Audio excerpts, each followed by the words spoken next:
আপনারা ফেসবুকের মধ্যে অনলাইন থাকা সত্ত্বেও আপনারা চাইছেন যে আপনাদেরকে অফলাইন দেখার, মানে আপনাদের যে গ্রিন কালারের অ্যাক্টিভ স্ট্যাটাসটা রয়েছে এটাকে বন্ধ করতে চাইছেন। তো এটা আপনারা বন্ধ করলে কিন্তু আপনি যতই অনলাইন থাকুক ফেসবুকের মধ্যে আপনাকে কিন্তু অফলাইনই দেখাবে। তো এটা আপনারা কিভাবে করবেন চলুন তা দেখে নেওয়া যাক। তো এর জন্য কিন্তু আমাদের ফেসবুকটাকে প্রথমে ওপেন করে নিতে হবে। তো ফেসবুকটা এখানে ওপেন হয়ে গেছে এবং উপরের দিকে দেখুন যে তিনটে লাইন রয়েছে, এই তিনটে লাইনে কিন্তু আপনাদেরকে ক্লিক করতে হবে। তো এখানে ক্লিক করার পর আমরা যদি একটু স্ক্রল করে নিচের দিকে আসেন তো এখানে কিন্তু একটি অপশন পেয়ে যাবেন সেটিংস এন্ড প্রাইভেসি বলে। তো এখানে কিন্তু আপনাদেরকে একবার ক্লিক করতে হবে।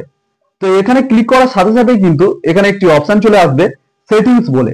তো এই সেটিংসে কিন্তু আপনাদেরকে ক্লিক করে দিতে হবে। তো এখানে ক্লিক করার পর এখানে দেখুন অনেকগুলো অপশন কিন্তু এখানে চলে আসবে। এবার কিন্তু আপনাদেরকে এখানে একটু স্ক্রল করে নিচের দিকে আসতে হবে। তো একটু নিচের দিকে আসলে এখানে কিন্তু আপনারা একটি অপশন পেয়ে যাবেন অ্যাক্টিভ স্ট্যাটাস বলে। তো এখানে যদি আপনারা ক্লিক করেন তো এখানে দেখুন show when you are active, তো এই অপশনটা কিন্তু আপনাদের অন হয়ে থাকবে। তো এই অপশনটা যদি আপনারা এখান থেকে অফ করে টার্ন অফে ক্লিক করে দেন তাহলে কিন্তু এরপর থেকে আপনারা যতই ফেসবুক চালান আপনাদেরকে কিন্তু অফলাইনই দেখাবে, অনলাইন কিন্তু আর দেখাবে না।